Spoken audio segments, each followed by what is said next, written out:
Hello. तो कैसे हैं आप लोग? आई होप आप सब बढ़िया होंगे, बहुत अच्छे होंगे। तो आज से हम एक सीरीज स्टार्ट करने वाले हैं, लाइक 10th 11th 12th के उस पे पूरी सीरीज कंप्लीट करेंगे। सब फर्स्ट ऑफ ऑल सबसे पहले मैं एक लेक्चर ले रहा हूँ ट्रिग्नोमेट्री के ऊपर। तो बेसिक आइडिया क्या है ट्रिग्नोमेट्री का उसमें डिस्कस करेंगे, और जो जो थोड़ी सी बेसिक चीज़ें मेन चीज़ें हैं वो सारी हम इस लेक्चर में डिस्कस करेंगे। तो आपको बहुत ज़्यादा मज़ा आने वाला है, लास्ट तक बने रहिएगा, बहुत अच्छा मज़ा आएगा। और हम प्रॉपर तरीके से सीरीज स्टार्ट करेंगे, एंड तक हम पूरा सिलेबस कंप्लीट करेंगे ट्रिग्नोमेट्री के साथ। स्टार्ट करते हैं, क्योंकि अभी तक मैं ये मानता हूँ कि real number polynomial 10th class के टॉपिक कंप्लीट हो चुके होंगे। और क्योंकि मैं चाहता हूँ कि एक बार अच्छे से बेसिक आइडिया देकर ट्रिग्नोमेट्री का जो भी है सब कुछ कवर करूँ, एक्चुअल में ट्रिग्नोमेट्री आई क्यों। ठीक है, सब कुछ मैं एक बार इस लेक्चर में बेसिक आइडिया सारा दे दूंगा। उसके बाद हम अच्छे से एक बार मूव ऑन करेंगे, उस पर सब कुछ स्टार्टिंग से सिलेबस स्टार्ट करेंगे। अभी मैं एक डेमो लेक्चर की तरह ले रहा हूँ, ठीक है। तो सबसे पहले हमको क्या डिस्कस करना पड़ेगा कि ट्रिग्नोमेट्री का बेसिक आइडिया क्या है, ट्रिग्नोमेट्री आई क्यों, जरूरत क्या पड़ी ट्रिग्नोमेट्री की। तो उससे पहले हमको ये समझना पड़ेगा कि एक्चुअल में सिमिलरिटी क्या होती है, सिमिलरिटी और कॉन्ग्रुएंसी में डिफरेंस क्या होता है, सिमिलरिटी होती क्या है। सबसे पहले हमको वो पढ़ना पड़ेगा। तो मैं आपको बेसिकली बहुत ही इजी वे में समझा देता हूँ सिमिलरिटी और कॉन्ग्रुएंसी होती क्या है। कॉन्ग्रुएंसी का मतलब होता है कोई दो शेप है, अगर वो एक दूसरे के कॉन्ग्रुएंस है। कॉन्ग्रुएंस है मतलब एक जैसी दिखाई देती है, एक जैसी दिखाई देती है, कॉन्ग्रुएंस एक दूसरे के, तो हम बोलेंगे शेप और साइज दोनों की सेम है। इसके अलावा मैं अगर बात करूं सिमिलरिटी के बारे में, तो सिमिलरिटी में क्या होता है, शेप तो सेम होती है लेकिन साइज कैन बी डिफरेंट। ठीक है, ये तो हो गया हमारा इन जनरल बोलने का तरीका, प्रैक्टिकली समझने का तरीका। तो मैथमेटिकली रिप्रेजेंट कैसे करेंगे, मैं आपको सिंपल आइडिया दे दूं, क्योंकि मैं ट्रिग्नोमेट्री स्टार्ट करने वाला हूं। तो ट्रिग्नोमेट्री स्टार्ट करने के लिए मेरे को क्या है कि बेसिक आइडिया पता होना चाहिए सिमिलरिटी का। तो वहां से मूव ऑन करूंगा। अब डायरेक्ट मैं आपको, जैसे बहुत से टीचर क्या करते हैं, कि मैं किसी की बुराई नहीं कर रहा यहाँ पे, वो डायरेक्ट स्टार्ट कर देते ट्रिग्नोमेट्री। लाइक आपको ट्रायंगल, राइट एंगल ट्रायंगल में ट्रिग्नोमेट्री स्टार्ट करवा के बता देंगे कि hypotenuse base opposite adjacent side होती है। तो मैं चाहता हूँ एक बार बेसिक आइडिया पता हो हमको कि ट्रिग्नोमेट्री का यूज हम क्यों कर रहे हैं। ठीक है, तो अब एक काम करते हैं, मैं आपको बताता हूँ कॉन्ग्रुएंट शेप क्या होती है। लाइक एक जैसी दिखने वाली शेप, सपोज करो दिस इज द सर्कल। ठीक है, this is the circle and this is also a circle. मैं आपको बोलूं कि ये दोनों सर्कल है, एक दूसरे के कॉन्ग्रुएंस है क्या, सर्कल कॉन्ग्रुएंस है। तो आप ये बोलोगे सर कॉन्ग्रुएंस तो नहीं है लेकिन शेप सेम है। कॉन्ग्रुएंस के लिए क्या चाहिए होता है, शेप के साथ साथ साइज भी सेम होनी चाहिए। ठीक है, तो मैं आपसे क्वेश्चन पूछ रहा हूँ ऑल सर्कल्स आर कॉन्ग्रुएंस और नॉट। तो आपका आंसर क्या आना चाहिए, नहीं सर, क्योंकि इनकी साइज डिफरेंट हो सकती है, शेप सेम होगी, तो इसको हम क्या बोल देंगे, सिमिलर जरूर बोल देंगे। लेकिन कॉन्ग्रुएंस होने के लिए हमको रेस्ट्रिक्शन एक और क्या लगानी पड़ेगी, कि इनकी रेडियस इक्वल कर दूं मैं। अगर सपोज करो दिस, इस सर्कल की रेडियस आर है और इस सर्कल की रेडियस बी आर कर दूं मैं, तो इन दोनों की साइज और शेप दोनों इक्वल हो जाती है। तो मैं क्या बोल दूंगा डायरेक्ट, कि ये दोनों सर्कल क्या हो गए, एक दूसरे के कॉन्ग्रुएंस हो गए। ठीक है, सिमिलरली मैं एक और बात करूं सिमिलरिटी के बारे में, तो अगर रेडियस पर रेस्ट्रिक्शन नहीं लगाता तो ये दोनों सर्कल क्या होंगे, कॉन्ग्रुएंस होंगे, सिमिलर होंगे। ठीक है, अब बात करते हैं ट्राइंगल के बारे में। तो मैं आपसे क्वेश्चन पूछूं all equilateral triangle are similar और नॉट सिमिलर। तो सिमिलर बोल देंगे, क्योंकि इक्विलेटरल ट्राइंगल की हर एंगल की वैल्यू क्या होती है, 60 डिग्री होती है। डिपेंड मैटर ये नहीं करता कि उसकी साइज क्या है। ठीक है, छोटा सा ट्राइंगल है, छोटा सा इक्विलेटरल ट्राइंगल है, सपोज करो this is the equilateral triangle, क्योंकि इसकी शेप में इस तरीके से बनी हुई होगी कि हर एक एंगल 60 डिग्री का होगा। ठीक है, हर एक एंगल क्या होगा, 60 डिग्री का होगा। इस पे अगर मैं जूम मारूंगा, ठीक है, सपोज करो 13x जूम मारूंगा, तो एक कांस्टेंट स्पीड से ही बढ़ेगा 13। सपोज करो अब इसकी साइड ए बी, क्योंकि इसकी साइड सारी इक्वल होती है, तो ए ए ए थी। ठीक है, इस पर 13x जूम मारा तो कुछ इस तरीके से साइज बन गई इसकी 13a। 13a, और क्योंकि कांस्टेंट स्पीड से इंक्रीज होगी है इसकी साइड, तो हम इसको बोल देंगे सिमिलर ट्राइंगल। एक टाइम आएगा जब ये साइज, इसकी साइज इसकी जैसी दिखने लगी जाएगी हमको। ठीक है, दोनों ट्राइंगल एक दूसरे के सिमिलर है, क्योंकि ये इसकी शेप में कन्वर्ट हो सकता है।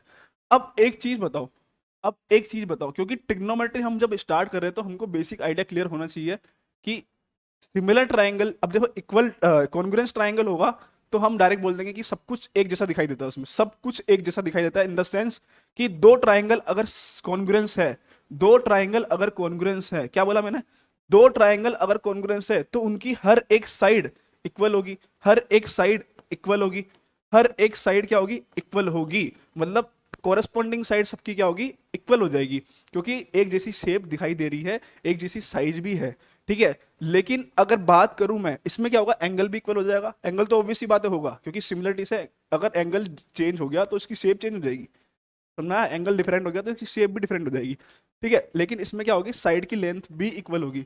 अगर मैं इसके अपोजिट बात करूं सिमिलरिटी की, सिमिलरिटी में क्या होगा, शेप को फिक्स रखने के लिए हमको उनके एंगल फिक्स रखने पड़ेंगे, ठीक है, एंगल को सेम रखना पड़ेगा। ये जो एंगल है वो ये एंगल रहेगा, ठीक है, ये वाला एंगल इसके इक्वल रहेगा। लेकिन इसमें एक रेस्ट्रिक्शन क्या होगी कि साइड कैन बी डिफरेंट, ठीक है, साइड्स मैटर नहीं करती, साइड एक कांस्टेंट स्पीड से बढ़ेगी। अब मैं तुमको क्या बोल रहा हूँ, इस पे अगर मैंने जूम मारा तो ये ट्राइंगल कन्वर्ट हो गया, ठीक है, इस ट्राइंगल में कन्वर्ट हो गया, ठीक है, इस ट्राइंगल में कन्वर्ट हो गया। सपोज करो अभी ये रफ हो गया, वापस से बना देते हैं हम एक बार, कि ये जो ट्राइंगल था, ये जो ट्राइंगल था इसका नाम था हमारा ए बी सी, ठीक है, ये साइड थी ए, ये साइड सपोज करो हमने मान ली बी, ये साइड सी। अब हम इक्विलेटरल ट्राइंगल के बारे में बात नहीं कर रहे, हम यहाँ पर बात कर रहे हैं इन जनरल किसी भी ट्राइंगल के बारे में, सपोज करो, ठीक है, दिस इज द ट्राइंगल। अब मैं आपको क्या बोल रहा हूँ, हम बात कर रहे हैं यहाँ पे सिमिलरिटी की, ठीक है।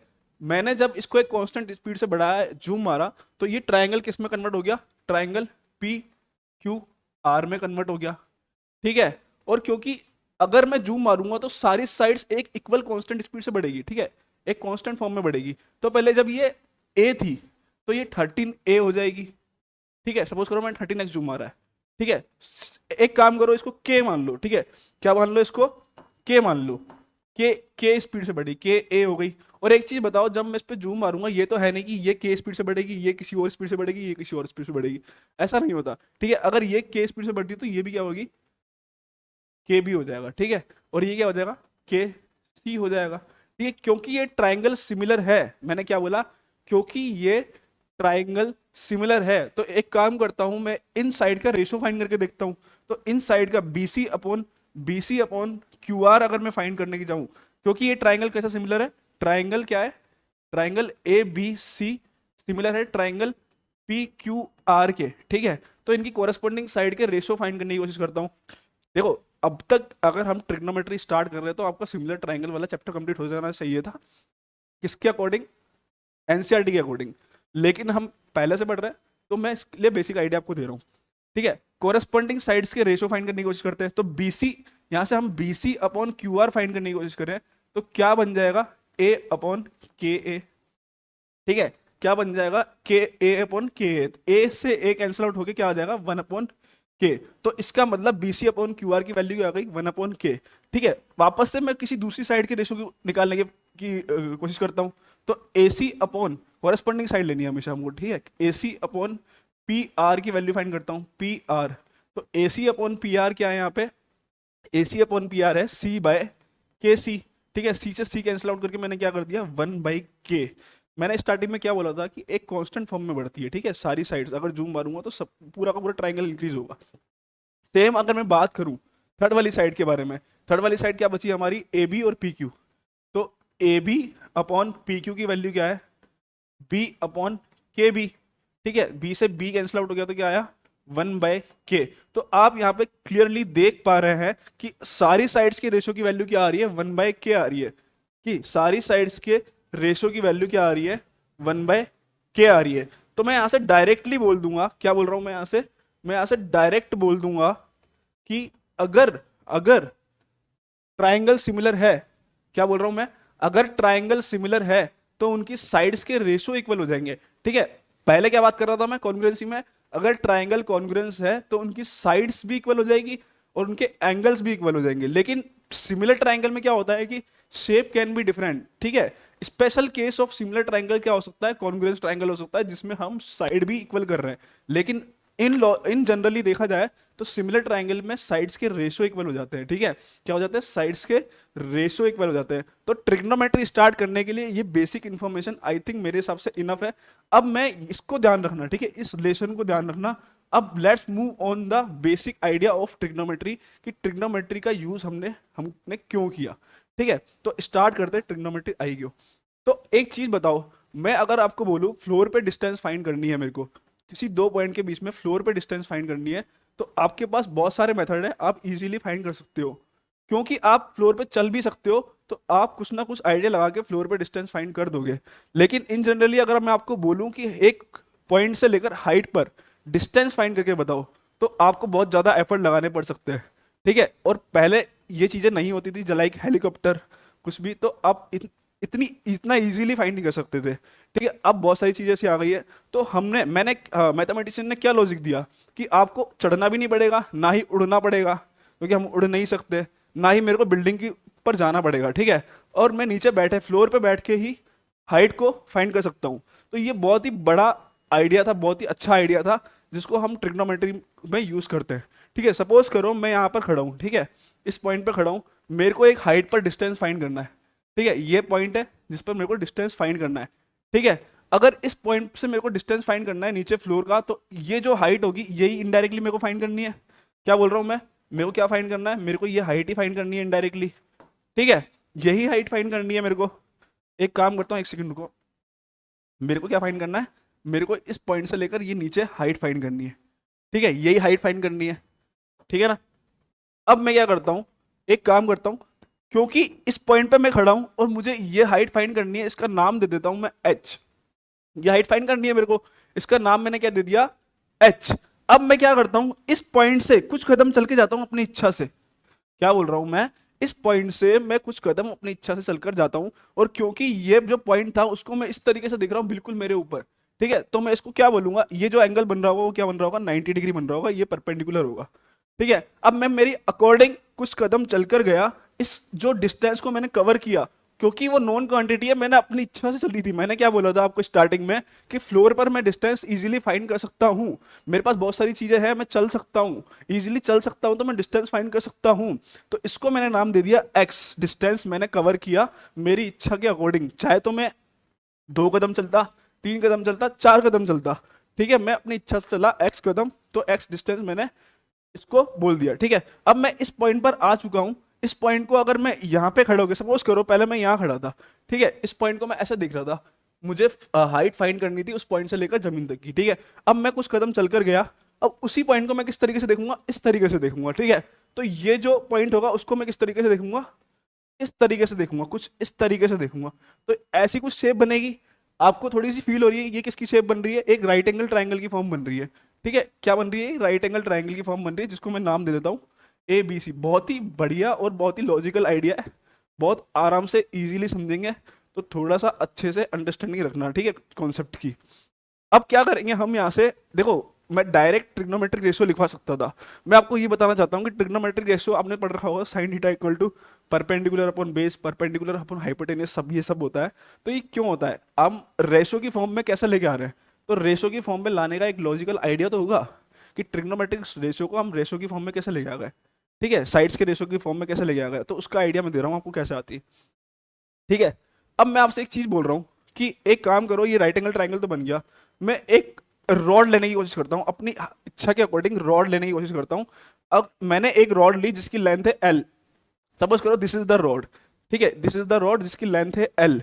ठीक है, इसकी लेंथ, इसको मैं इस तरीके से रखूंगा, क्या बोल रहा हूँ सुनो, इसको मैं इस तरीके से रखूंगा, किस पर, इस लेंथ पर मैं इस तरीके से रखूंगा कि जो रॉड का टॉप होगा, रॉड का टॉप, सपोज करो this is the top of road, this is the top of road, कि रॉड का टॉप जो होगा उस पॉइंट से सीधा मुझे ये वाला पॉइंट दिखे, इधर वाली यहाँ वाली साइड जो हाइट होगी वो बिल्डिंग की हाइट नहीं दिखनी चाहिए। समझ में आया, सपोज करो दिस इज द बिल्डिंग। ठीक है, बिल्डिंग की हाइट मेरे को नहीं दिखनी चाहिए, मेरे को बिल्डिंग नहीं दिखनी चाहिए, मेरे को सिर्फ ये पॉइंट दिखना चाहिए, ये पॉइंट दिखना चाहिए। इसके बाद अगर मैं यहाँ पे खड़ा हूँ तो समझो इसको, ठीक है, अगर मैं यहाँ खड़ा हूँ तो इस पॉइंट के बाद सीधा मेरे को, इस पॉइंट के बाद सपोज करो दिस इज द रॉड, इस पॉइंट के बाद सीधा मेरे को ये हाइट दिखनी चाहिए। ठीक है, आया समझ में लॉजिक। ठीक है, इस तरीके से मैं रोड को पुट करूंगा, और क्योंकि मेरे को रोड की हाइट पता है तो उसकी हाइट को मैं नाम दे देता हूँ एल, और मैं अपनी इच्छा के अकॉर्डिंग रोड को पुट कर रहा हूँ। ठीक है, इस तरीके से पुट किया मैंने, मैं इस रोड को इस तरीके से पुट नहीं कर सकता, यहाँ पे भी नहीं कर सकता। क्यों नहीं कर सकता, क्योंकि हमारा लॉजिक क्या है कि इस पॉइंट के बाद इसकी हाइट मेरे को क्या दिखना चाहिए, वो टॉप दिखना चाहिए। ठीक है, तो इस रॉड को मैं इस तरीके से पुट करूंगा कि इस टॉप के बाद सीधा मेरे को वो टॉप दिखाई दे, ना इसको इतना आगे पुट कर सकता हूँ। ठीक है, इसकी वैल्यू, इस कितनी भी छोटी रॉड हो सकती है, ठीक है, इसकी लेंथ मेरे को पता है, और मैंने अपनी इच्छा के अकॉर्डिंग इसको पुट किया था, तो इस किस डिस्टेंस पे कवर पुट किया था तो वो भी मुझे पता है। ठीक है, वाई डिस्टेंस पे मैंने पुट किया था। अब एक काम करता हूँ, इसका नाम दे देता हूँ ट्राइंगल, एक और ट्राइंगल बनता हुआ दिख रहा है हमको यहाँ पे, जो कि राइट एंगल ट्राइंगल दिखेगा, ठीक है। दिख रहा है साफ इजीली, रॉड तो परपेंडिकुलर ही होगी ना, ठीक है। इस तरीके से मैंने रख दिया। अब आप क्लियरली देख पा रहे हैं कि ये एंगल 90 डिग्री है, ये भी एंगल 90 डिग्री है, ठीक है। और ये दोनों एंगल इसमें कॉमन आ रहे हैं। अगर इसको मैं थोड़ा अच्छे से लिखूं इन दोनों ट्राइंगल्स को, तो ये कुछ इस तरीके से दिखाई दे रहा है, ट्राइंगल ए बी सी, और ये ट्राइंगल क्या बन रहा है, पी क्यू आर, ठीक है। इनको अच्छे से लिखूं, सपोज करो ये ट्राइंगल था ए बी सी, ये ट्राइंगल कुछ ऐसा दिख रहा है, और ये ट्राइंगल पी क्यू आर नहीं है, ये ट्राइंगल हो गया हमारा पी क्यू सी है, ठीक है। क्या हो गया, ये पी क्यू सी पॉइंट है, ठीक है। समझ में आ रहा है, आ रहा है, क्लियर है। अब मैं आपको बोल रहा हूँ यहाँ पर ये एंगल 90 डिग्री है, एंगल बी, और एंगल क्यू क्या है, ये भी 90 डिग्री है। यहाँ से एंगल सी क्या है और एंगल सी दोनों कॉमन आ गए। अब एक चीज बताओ, मैंने स्टार्टिंग में आपको क्या बोला था, सिमिलरिटी प्रूव करने के लिए हमारे सारे एंगल इक्वल हो जाए तो हम बोल देंगे डायरेक्ट ये ट्राइंगल सिमिलर है। क्या मेरा काम अब हो चुका है, ठीक है। लेकिन यहाँ पे एक चीज मिस आउट क्या हो रही है कि मैंने दो एंगल तो इक्वल प्रूव कर दिए, लेकिन थर्ड एंगल इक्वल प्रूफ नहीं है।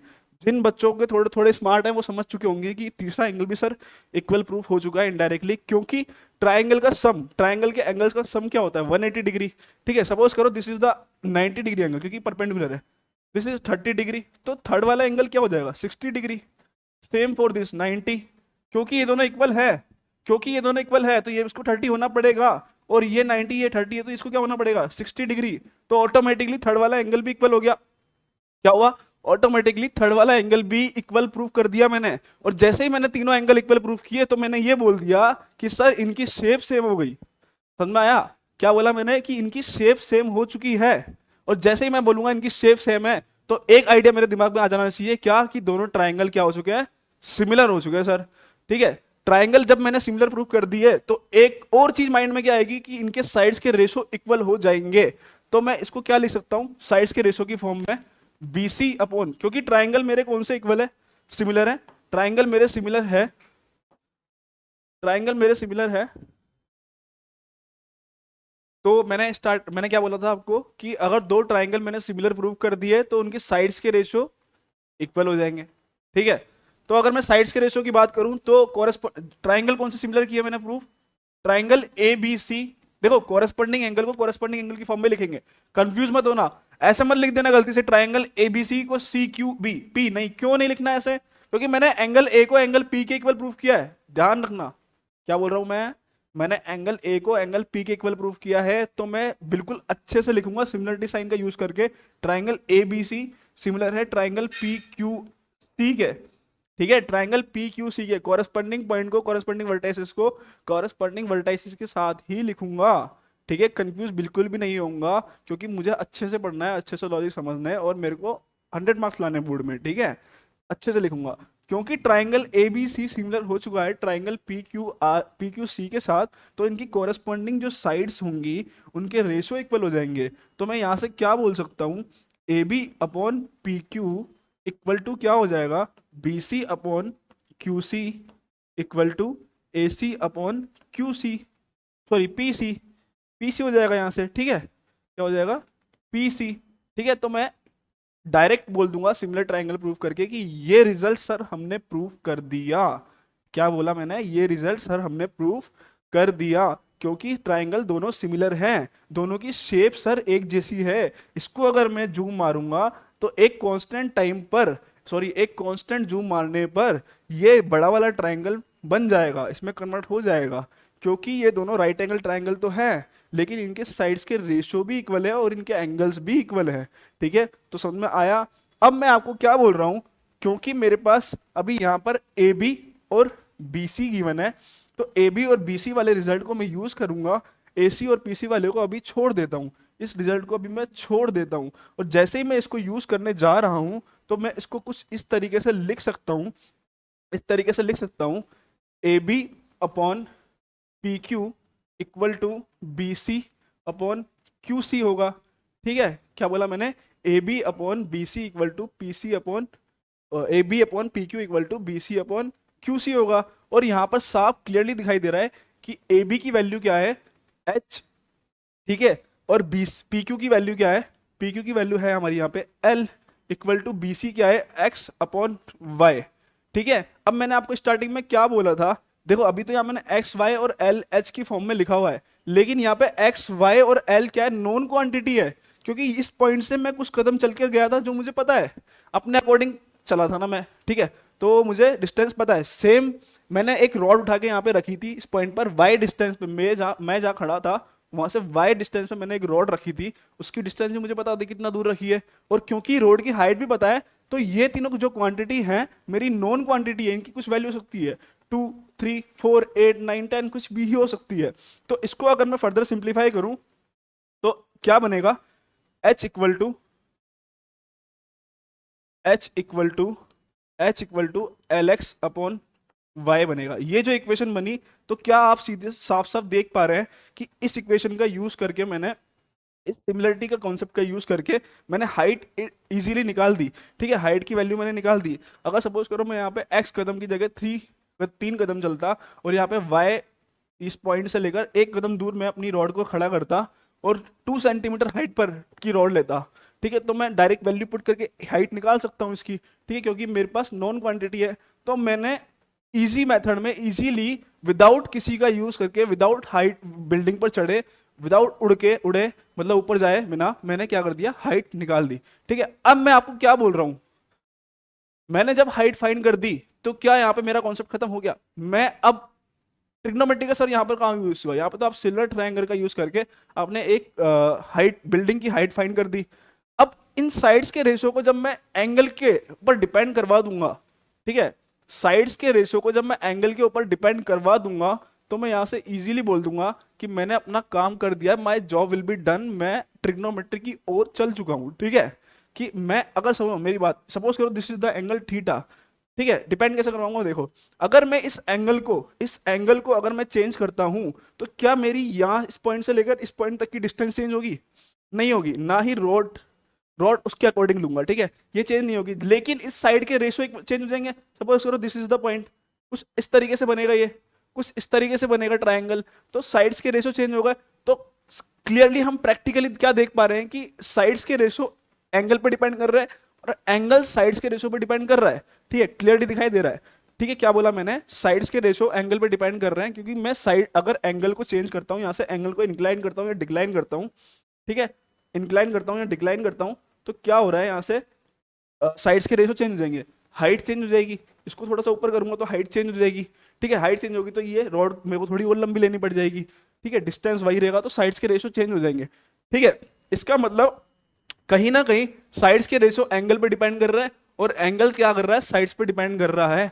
तो अब पहली चीज ये थी कि सर क्वेश्चन आपका ये बनता है, सर जब हम इजीली किसी की हाइट फाइंड कर पा रहे हैं सिमिलर ट्रायंगल का यूज करके, चलो ठीक है सर, आपने हमको ये तो मना कर दिया था कि हम बिल्डिंग पे ना चढ़े, लेकिन हमने थोड़ी मैथमेटिक्स अच्छे से पढ़ ली, तो मैं आपसे क्वेश्चन पूछ रहा हूँ कि सर कि मैंने इजीली सिमिलर ट्रायंगल का यूज करके एक बिल्डिंग की हाइट फाइंड कर ली, तो हमको ट्रिग्नोमेट्री की जरूरत क्यों पड़ी, ठीक है।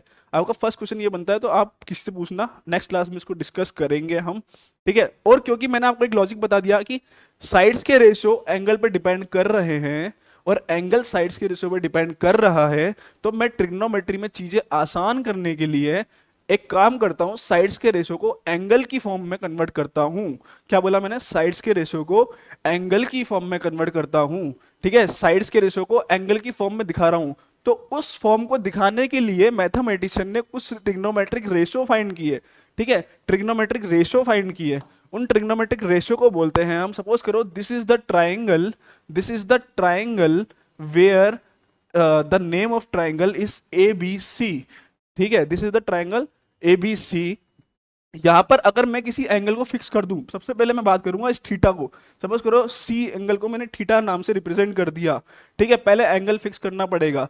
तो हमने अभी तक थोड़ा बेसिक जो हमको पढ़ाया गया था या नहीं पढ़ाया गया, तो लोग कैसे पढ़ते हैं, स्टूडेंट कैसे पढ़ते हैं, sine theta equal to perpendicular upon base, ठीक है, पहले एक काम करते हैं, नॉर्मली पढ़ते हैं, sine theta equal to perpendicular upon base. क्या ये सही नोटेशन है इसको रिप्रेजेंट करने का, तो मैं आपको बोलता हूं ये सही नोटेशन नहीं है। अगर सपोज करो मैं यहाँ पे थीटा नहीं दूं आपको, सपोज करो मैं यहाँ पे आपको थीटा नहीं दूं, अब मैं आपसे पूछूं कि साइन थीटा की वैल्यू क्या होगी, तो आप अगर परपेंडिकुलर अपॉन बेस बोलते हो तो ठीक है। अगर आप साइड्स का नाम लेते हो, सपोज करो आप इसको साइड बोल देते हो, परपेंडिकुलर ए बी और ये बी सी, तो ये नोटेशन गलत होगा। तो आपको ये पूछना पड़ेगा सर से कि सर पहले एंगल बताओ, आप किस एंगल की रेस्पेक्ट में बात कर रहे हो, ठीक है, तो मैं अगर एंगल को यहाँ पे फिक्स कर देता हूँ, इसको एंगल को बोलता हूँ थीटा, तो बेस्ट नोटेशन क्या होना चाहिए? तो परपेंडिकुलर क्या होता है? थीटा की अपोजिट साइड होती है।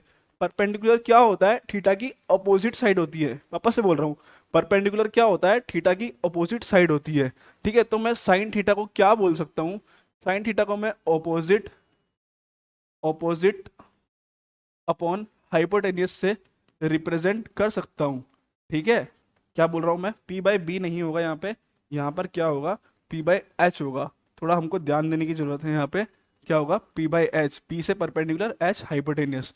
ठीक है, तो साइन थीटा को मैं रिप्रेजेंट कर सकता हूँ ऑपोजिट अपॉन हाइपोटेन्यूस से। इससे मैं कभी कंफ्यूज नहीं होऊंगा। सपोज करो मैं एंगल थीटा ये ना मान के, थीटा एंगल ये ना मान के, इसको अगर मैं एंगल थीटा लेता हूँ, तो उसके लिए अपोजिट साइड क्या होगी? बीसी हो जाएगी। ठीक है, बीसी अपॉन एसी फॉर्मूला बनेगा मेरा। ठीक है, अगर मैं एंगल थीटा इसको रखता हूं, तो साइन थीटा की वैल्यू क्या होगी इसके अकॉर्डिंग?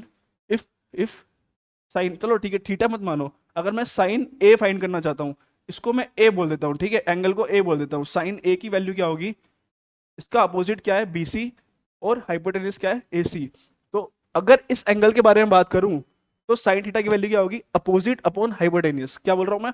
अपोजिट अपॉन हाइपोटेन्यूस, क्योंकि इस एंगल के लिए, साइन ए के लिए, किसके लिए? साइन ए, थीटा हटाओ अभी, साइन ए के लिए परपेंडिकुलर क्या हो गया हमारा? बीसी, और हाइपोटेन्यूस हमारा फिक्स रहता है, जो कि 90 डिग्री के सामने वाली साइड्स होती है। ठीक है, वैसे ही मैं अगर बात करूं साइन सी के बारे में, साइन सी के बारे में बात करूं, तो साइन सी की वैल्यू क्या होती है? Opposite upon hypotenuse. अपोजिट का अपोजिट अपोजिट यूज क्यों कर रहा हूं? इसका एक रीजन ये है, क्योंकि अपोजिट से तुमको ये चीज याद हो जाएगी कि जिस एंगल की बात करी गई है, उसके सामने वाली साइड को हम परपेंडिकुलर बोलेंगे, उसके सामने वाली साइड को परपेंडिकुलर बोलेंगे, उसकी अपोजिट साइड को परपेंडिकुलर बोलेंगे। समझ में आ रहा है क्या बोल रहा हूं मैं? उसकी अपोजिट साइड को ही परपेंडिकुलर बोलेंगे। तो अपोजिट वर्ड इसलिए यूज कर रहा हूं। तो सी के लिए अपोजिट साइड क्या है? ए बी, और क्योंकि यहाँ पे हाइपोटेन्यूस फिक्स रहता है, तो इसको मैं बोल दूंगा ए सी। ठीक है, क्लियर हो पा रहा है? अभी मैं इस थ्योरेटिकल नॉलेज में ही सारे क्वेश्चन क्लियर कर दूंगा। आपकी एनसीईआरटी हो, किसी भी लेवल के क्वेश्चन हो, फाउंडेशन के, आपके 10th के, या फिर इससे रिलेटेड कुछ भी क्वेश्चन हो, आपके लिए इजीली हो जाएंगे। ठीक है, समझ में आया यहाँ से? साइन थीटा की वैल्यू समझ में आई? वैसे ही हमारे 6 ट्रिग्नोमेट्रिक, टोटल 6 ट्रिग्नोमेट्रिक रेशियो थे, जिसको हमने ट्रिग्नोमेट्रिक रेशियो की फॉर्म में डिवाइड किया है, साइड्स के रेशियो की फॉर्म में डिवाइड किया है। तो सारे रेशियो उसमें लिख देता हूँ एक बार। तो अब एक काम करता हूँ मैं, साइन थीटा को मैंने अपोजिट अपॉन हाइपोटेन्यूस लिख दिया। सेम कॉस थीटा को क्या लिखेंगे? Adjacent, adjacent. अब मैं थीटा की फॉर्म में लिख रहा हूँ। ठीक है, थीटा को फिक्स कर लेते हैं, थीटा को फिक्स कर लेते हैं, उसकी फॉर्म में लिखते हैं। ठीक है, adjacent upon, adjacent upon, adjacent upon hypotenuse. ठीक है,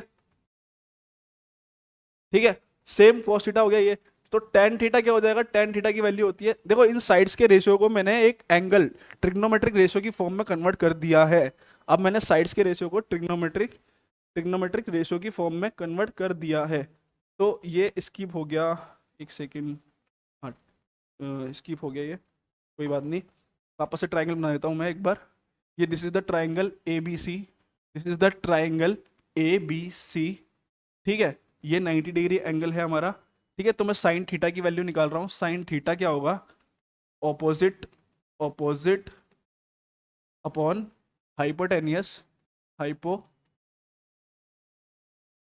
सेम कॉस थीटा क्या होगा? यहाँ से कॉस थीटा हो जाएगा एडजेसेंट, एडजेसेंट। एडजेसेंट साइड क्या होती है? एडजेसेंट साइड होती है, सपोज करो this is the theta. Adjacent side क्या होती है? जिस पर एंगल का इंक्लिनेशन हो रखा हो, जिस पे एंगल बन रहा हो। ठीक है, अपोजिट साइड परपेंडिकुलर होती है, और एडजेसेंट साइड को हम बोलते हैं बेस, बेस। ठीक है, क्या बोलते हैं? बेस, जिस पे एंगल हमने बना रखा है। ठीक है, जिस पे इंक्लाइन कर रहे हैं एंगल को, इंक्लाइन या डिक्लाइन कर रहे हैं। ठीक है, समझ में आ रहा है? उसको क्या बोलते हैं हम? बेस, या फिर एडजेसेंट साइड। ठीक है, तो cos थीटा क्या हो गया? Adjacent upon hypotenuse. ठीक है, आई होप आपको क्लियर हो रहा होगा क्या बोल रहा हूं मैं। सेम tan थीटा, तो tan थीटा की वैल्यू क्या होती है? Opposite, opposite. देखो अब अगर इसको समझ गए, इसको इजीली समझ गए, तो आपके सारे कॉन्सेप्ट क्लियर हो जाएंगे। और मैं बता रहा हूँ, गारंटी दे रहा हूँ कि मैथ्स में मार्क्स आपके फुल आ जाएंगे। ठीक है, तो इसको अच्छे से समझो। अब ऑपोजिट अपॉन एडजेसेंट होता है। क्या होता है? Opposite upon adjacent. मतलब tan थीटा की वैल्यू आपको कोई फाइंड करने के लिए बोले, तो आप क्या बोलोगे? सर थीटा की अपोजिट साइड क्या है? A B upon B C, मतलब एडजेसेंट साइड का रेशियो निकालूंगा, तो उसकी वैल्यू क्या आएगी? tan थीटा आएगी। ठीक है, तो अब आपको एक रिलेशन बताता हूं मैं, कि साइन ये इनफ है हमारे लिए, ठीक है, इतना इनफ है। फिर भी आपको थोड़ा सा और देखना हो तो मैं कुछ रेशियोज और फॉर्मूले और लिखवा रहा हूँ, उसकी फॉर्म में आपको उनका यूज करके इनको उनकी फॉर्म में कन्वर्ट कर सकते हो। कैसे? अगर मैं कॉसेक थीटा की बात करूं, कॉसेक थीटा की बात करूं तो वो होता है 1/sin थीटा, ठीक है। कॉसेक थीटा क्या होता है? 1/sin theta. 6 ट्रिग्नोमेट्री रेशियो होते हैं। कॉसेक थीटा क्या होता है? 1/sin theta. और सेक थीटा क्या होता है? 1/cos theta. Same tan cot theta क्या होता है? 1/tan theta. मतलब कोसेक थीटा होता है साइन थीटा का रेसिप्रोकल, सेक थीटा होता है कोसेक थीटा cos थीटा का रेसिप्रोकल, और क्योंकि कॉट थीटा है, ये कॉट थीटा होता है हमारा टेंजेंट थीटा का रेसिप्रोकल। इसको लिखने का तरीका शॉर्ट में क्या है? साइन, साइन को बोलते हैं SINE होती है इसकी स्पेलिंग, तो हम इसको साइन शॉर्ट फॉर्म में यूज करते हैं, ठीक है। तो होता है कॉस, होता है कोसाइन, कोसाइन को हम कॉस की फॉर्म में लिख के यूज करते हैं। तो इसका रेसिप्रोकल होता है, अगर मैं कोसेक थीटा की वैल्यू फाइंड करना चाहता हूँ, एक एग्जांपल बता देता हूँ, तो 1/1, अगर इसको मैं फर्दर सिंप्लीफाई करूँ, कोसेक थीटा क्या होगा? कोसेक थीटा होगा 1/sin थीटा। तो 1 ऑपोजिट, ऑपोजिट अपॉन हाइपोटेनियस लिख सकता हूँ इसको मैं, हाइपोटेनियस लिख सकता हूँ। तो सारे फॉर्मूले में प्रूफ नहीं करवा रहा, अभी जो मेन मेन चीज़ है वो लिखवा देता हूँ, और सारे आप प्रूफ कर देना, ठीक है। इसको और सिंप्लीफाई करूँ तो ये इसका रेसिप्रोकल हो जाएगा, तो इसका फॉर्मूला क्या बन जाएगा? Hypotenuse, hypotenuse upon opposite. Class बहुत ज़्यादा बड़ी हो जाएगी इसलिए, ठीक है। तो कॉसेक थीटा हमारा क्या निकल के आ गया? इनडायरेक्टली साइन थीटा का रेसिप्रोकल हो गया, ठीक है। तो ये चीज़ सारी याद कर लेना, सेम इसको प्रूव कर देना, सेम इसको प्रूव कर देना, ठीक है। तो बेसिक इंफॉर्मेशन मैंने दे दी है इसकी, ठीक है, ठीक है। अब कुछ आइडेंटिटी होती है हमारी, ट्रिग्नोमेट्रिक आइडेंटिटीज होती है, तो उसको कैसे समझते हैं, उनका प्रूफ देखते हैं।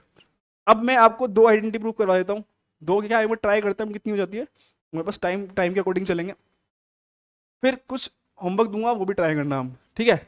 सपोज करो this is the triangle ABC, ठीक है, राइट एंगल ट्राइंगल है, क्योंकि हम ट्रिग्नोमेट्री अब तक किस में पढ़ के आ रहे हैं?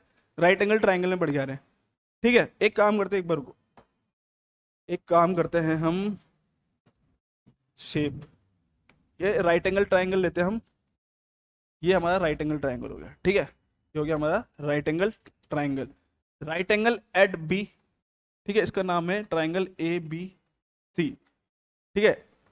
अब मेरी बात ध्यान से सुनना तुम लोग, क्या बोलने वाला हूं मैं। साइन थीटा की वैल्यू अगर मैं फाइंड करना चाहूं, एक काम करता हूं, उसका नाम दे देता हूं मैं, इसको एंगल फिक्स कर देता हूं थीटा। तो इसके लिए अपोजिट साइड परपेंडिकुलर हो जाएगी, स्टार्टिंग में बोल दिया था मैंने, इसको परपेंडिकुलर से रिप्रेजेंट कर रहा हूं, इसको B से रिप्रेजेंट कर रहा हूं, इसको H से कर रहा हूं, बेस को B से, क्योंकि मैं बार बार AB BC AC लिखूं, इससे बढ़िया है कि मैं एक छोटा सा नाम दे देता हूं उनको, PBH। मैं इसका नाम, मेरा नाम भी दे सकता था, ठीक है, आपका नाम भी दे सकता था, कुछ भी नाम दे सकता था, ठीक है। तो मैंने अभी नाम क्या दिया इसका? PBH। अगर मैं यहाँ पर साइन थीटा की बात करूँ, ठीक है, साइन थीटा की बात करूँ, तो साइन थीटा, थीटा की opposite side upon hypotenuse, theta की opposite side upon hypotenuse, hypotenuse fix रहता है, हाइपोटेनियस हमेशा परपेंडिकुलर जो होता है 90 डिग्री एंगल उसके सामने वाली साइड होती है, ठीक है। तो अपोजिट अपॉन हाइपोटेनस क्या हो जाएगा? P/H। अगर मैं इसको फर्दर सिंप्लीफाई करूं तो मेरी इक्वेशन क्या बन रही है? H sine theta, H sine theta equal to P, equation 1, क्या बोलूंगा मैं इसको? इक्वेशन 1, ठीक है। अब क्योंकि मेरे को cos थीटा की वैल्यू भी पता है, तो cos थीटा की वैल्यू में क्या निकाल सकता हूं यहां से? cos थीटा इक्वल टू क्या होता है? बेस, मतलब एडजेसेंट अपॉन हाइपोटेनियस, ठीक है। तो B इक्वल टू क्या हो जाएगा यहां से? H cos theta. ये हमारी क्या हो गई? इक्वेशन 2। ध्यान से समझना जो मैं समझा रहा हूँ चीज, ध्यान से समझना, बिल्कुल कॉन्सेप्चुअल चलेंगे हम, ठीक है। और क्योंकि मैं राइट एंगल ट्राइंगल पे ही वर्क कर रहा हूं, तो राइट एंगल ट्राइंगल में पाइथागोरस थ्योरम को अप्लाई इजीली कर सकता हूं मैं, ठीक है। तो वी नो दैट, हम जानते हैं कि H square equal to P square plus B square होता है, क्योंकि मैंने पाइथागोरस थ्योरम पढ़ रखी है 9th क्लास में, ठीक है, इसके बारे में मुझे पता है, ठीक है। तो एच स्क्वायर की वैल्यू क्या हो जाएगी? एच स्क्वायर की वैल्यू हो जाएगी हमारी, पी और बी की वैल्यू गिवन है, तो पी इक्वल टू क्या था? एच साइन थीटा, तो एच साइन थीटा का होल स्क्वायर प्लस बी की वैल्यू क्या है? एच कॉस थीटा का होल स्क्वायर। और एच अलग क्वांटिटी है, एच कोई हाइपोटेनस है, एच हाइपोटेनस है, जो साइड है, साइड्स की लेंथ है, और साइन थीटा कॉस थीटा अलग क्वांटिटी है, समझ में आया? तो ये एक दो नंबर है, आपने एक्सपोनेंट पावर में लास्ट क्लास में पढ़ा होगा, कुछ इस तरीके से ए बी की पावर एम, सिंस यहाँ पे अप्लाई करेंगे हम उसको, ए बी की पावर एम मैं लिख सकता हूँ। एक काम करो, इसको यहाँ पे मत लिखो, ठीक है, इसको हम लिखते हैं नीचे, इसको हम लिखेंगे यहाँ पे, सिंस सिंस ए बी की पावर एम को हम लिख सकते हैं ए की पावर एम बी की पावर एम की फॉर्म में, पावर को डिस्ट्रीब्यूट कर सकते हैं अगर दोनों की पावर सेम हो। तो क्या मैं इस चीज को इस तरीके से लिख सकता हूं, H square sine square theta plus H square cos square theta, लिख सकता हूं मैं, ठीक है, लिख सकता हूं। इक्वल टू में क्या चल रहा था हमारा, एच स्क्वायर, ठीक है, लिख सकता हूँ, इजीली लिख सकता हूँ। इसको मैंने अलग कर दिया, इसको अलग कर दिया। अब कुछ बच्चे कंफ्यूज हो रहे होंगे, सर आपने साइन स्क्वायर थीटा क्यों लिखा, ठीक है, जितना हो सकेगा डाउट सारे मैं क्लियर कर दूंगा, फिर भी कोई डाउट बचे तो आप डाउट क्लियरिंग सेशन में पूछ सकते हैं। एक्चुअल में आपको एक चीज बता दूं, साइन किसी भी ट्रिग्नोमेट्रिक रेशियो के लिए, ठीक है, अभी मैं साइन का यूज कर रहा हूं, मैं किसी भी ट्रिग्नोमेट्रिक रेशियो की बात कर रहा हूं, साइन स्क्वायर या साइन की पावर एम थीटा, कोई सा भी ट्रिग्नोमेट्रिक रेशियो हो सकता है, यहाँ पे कॉस की पावर एम थीटा भी हो सकता है, टेन की पावर एम थीटा भी हो सकता है, कॉट की पावर एम थीटा भी हो सकता है, ठीक है, इक्वल टू होता है साइन थीटा की पावर एम, क्या होता है, sine M theta equal to sine theta की पावर एम, ये दोनों चीजें इक्वल होती है। बट इनको इसके इक्वल कभी मत मानना कि साइन थीटा थीटा की पावर एम कर दूं, क्योंकि ये दोनों चीजें इक्वल है, ये इनसे बहुत ही ज्यादा डिफरेंस है। आप वैल्यू पुट करके दे सकते हो किसी भी एंगल की, ठीक है। अगर मैं आपको बात करूं कि यहाँ पे कुछ बात करूं, मैंने क्या बोला आपको कि theta sine M theta equal to sine M theta equal to sine M theta equal to sine theta की होल पावर एम तो होता है, नॉट इक्वल टू होता है साइन थीटा की पावर एम। क्यों होता है सर, एक काम करते हैं, एक थीटा कुछ लेके देखते हैं। सपोज करो मैंने एक एंगल लिया थीटा इक्वल टू 30 डिग्री, क्या लिया 30 डिग्री, तो इस साइन, क्योंकि ये दोनों चीजें इक्वल है, तो साइन स्क्वायर 30 की वैल्यू क्या आएगी, साइन 30 की वैल्यू होती है 1/2, तो इसको मैं 1/2 का स्क्वायर लिख के 1/4 बना सकता हूँ, ठीक है। वैसे इसको अगर सॉल्व करूँ तो साइन 30 रखूंगा, उसके बाद स्क्वायर लगाऊंगा, तो पहले इसकी वैल्यू पुट करूंगा तो क्या आएगी 1/2, फिर स्क्वायर करूंगा तो क्या आएगा 1/4। लेकिन अगर मैं उसको सिंप्लीफाई करूं, इसको अगर मैं सिंप्लीफाई करूं, तो ये रिजल्ट क्या बना के दे रहा है हमको, sine sine square sorry sine 30 का स्क्वायर दे रहा है, 30 का स्क्वायर दे रहा है, ठीक है। 30 स्क्वायर का मतलब क्या हो गया, साइन 900, जो कि बहुत बड़ा एंगल हो चुका है। ये चीजें एक एग्जैक्ट नहीं है, एक दूसरे के से रिलेटेड नहीं है, बहुत ही अलग है। तो इन तीनों को इक्वल मत मानना, ये दोनों अपने आप में अलग चीज है, जो कि इक्वल है ये अलग चीज है, ठीक है। आई होप आपको क्लियर हो गया होगा।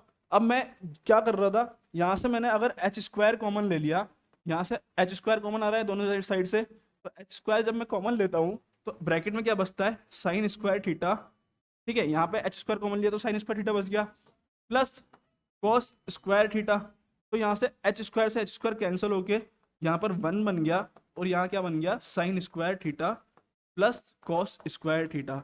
तो यहाँ से मैंने फर्स्ट आइडेंटिटी प्रूव कर दी है, बहुत ही ज़्यादा इजी तरीके से, बहुत ही ज़्यादा इजी वे में। आई होप आपको ये क्लियर हुआ होगा और आप भी आसानी से इसको प्रूव कर सकते हैं, बहुत ही सिंपल लॉजिक है, ठीक है। तो जो दो आइडेंटिटी है, क्योंकि टाइम अभी कम है तो मैं उसको बोर्ड पे लिख देता हूँ, तो इसको आप घर पे ट्राई करना, प्रूव करना, नेक्स्ट क्लास में हो सका तो मैं इसको डिस्कस करूंगा। फर्स्ट आइडेंटिटी क्या होती है, sec square theta minus tan square theta equal to 1, same cosecant square theta minus cot square theta equal to 1। ये दो आइडेंटिटी और होती है, इसमें भी तुम पाइथागोरस थ्योरम का यूज करके इसको प्रूव कर सकते हो। तो इसको ट्राई करना एक बार, किसी को कोई दिक्कत आए तो मेरे से क्वेश्चन पूछ सकते हो। एक काम करते हैं, हम एक क्वेश्चन लेते हैं, उसके साथ इस क्लास को खत्म करेंगे, ठीक है। तो एक last but not a least एक क्वेश्चन लेते हैं हम, इसको सॉल्व करते हैं, जो कि जेईई मेन में भी आया हुआ है और बहुत ही इजी क्वेश्चन है, इतनी नॉलेज इनफ है इस क्वेश्चन को करने के लिए। तो एक काम करते हैं, ट्राई करते हैं। अगर क्वेश्चन में दे दूं sine theta upon 1 plus cos theta plus cos theta upon cos theta 1 plus cos theta, sorry क्या बोल रहा हूं मैं, 1 plus cos theta upon sine theta, ठीक है। ये मैंने आपको क्वेश्चन दिया है, एक सेकंड, यहाँ पे कोई दिक्कत हो रही है। ठीक है, ये मैंने क्वेश्चन दिया आपको, इसको सॉल्व करना है, फाइंड, इसको सिंप्लीफाई करना है, इसकी वैल्यू क्या आएगी। अगर मैं इसके ऑप्शन दूं तो कर लोगे। चलो एक काम करते हैं, नॉर्मली सिंप्लीफाई करते हैं। अब इसको हम कैसे कर सकते हैं, ध्यान से सुनो। ठीक है, ट्राई करके देखो, पॉज करके ट्राई करके देखो, जिसको करना हो, जिसको नहीं आ रहा वो एक बार देख सकते हैं। ठीक है, एक चीज बताओ, मैंने आइडेंटिटी क्या पढ़ रखी है, साइन। अभी इसमें साइन और कॉस का यूज हो रहा है।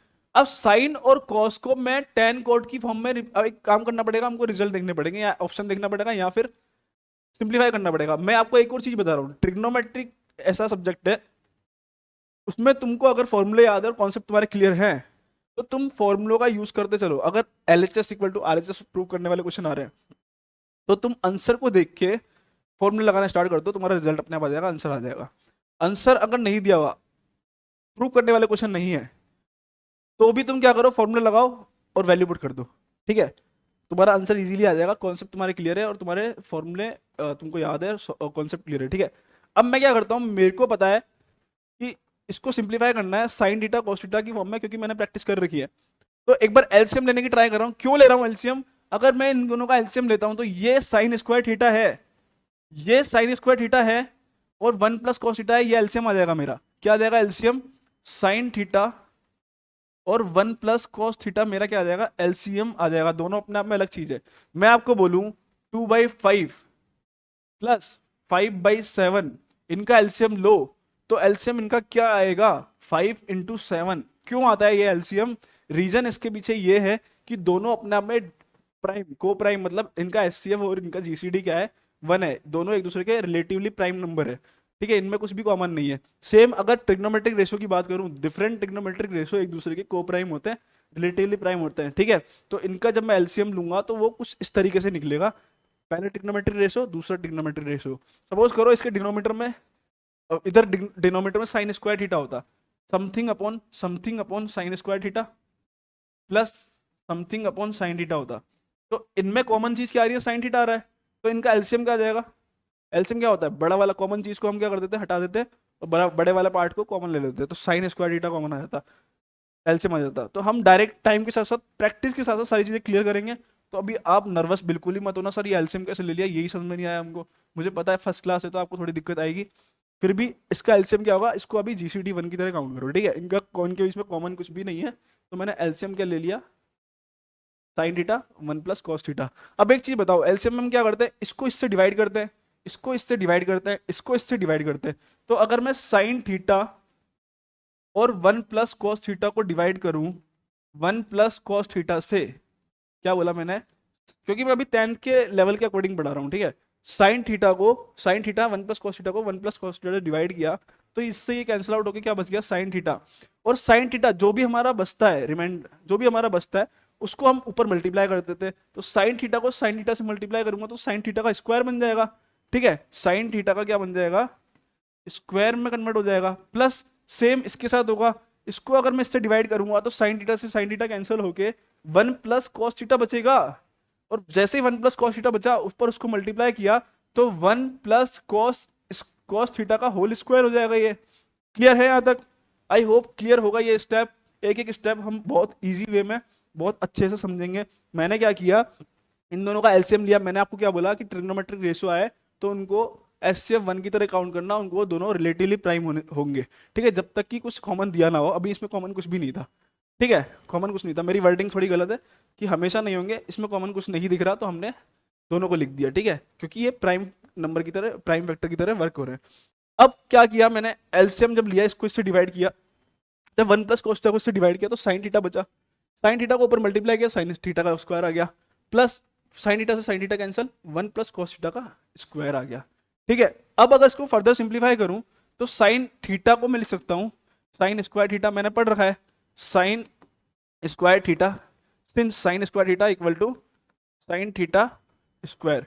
ठीक है, लिख सकता हूं मैं इसको, प्लस 1 प्लस कॉस थीटा का होल स्क्वायर, इसका मतलब a प्लस बी का होल स्क्वायर वाला फॉर्मूला यूज कर सकता हूं, करते हैं। तो क्या होगा, a square plus cos square theta, a square plus B square plus 2ab, 2 × 1 × कॉस थीटा। ठीक है, यहां तक क्लियर है आई होप। यहाँ तक आपका सबके कॉन्सेप्ट क्लियर होंगे। ठीक है, कुछ भी नहीं किया मैंने, a+b का होल स्क्वायर वाला फॉर्मूला लगाया है। नीचे क्या हो रहा है, साइन थीटा ब्रैकेट में है हमारा, ब्रैकेट में है 1 + cos थीटा। ये भी बहुत इजी स्टेप था, बेस को मैंने ऐसे कैसे ही छोड़ दिया।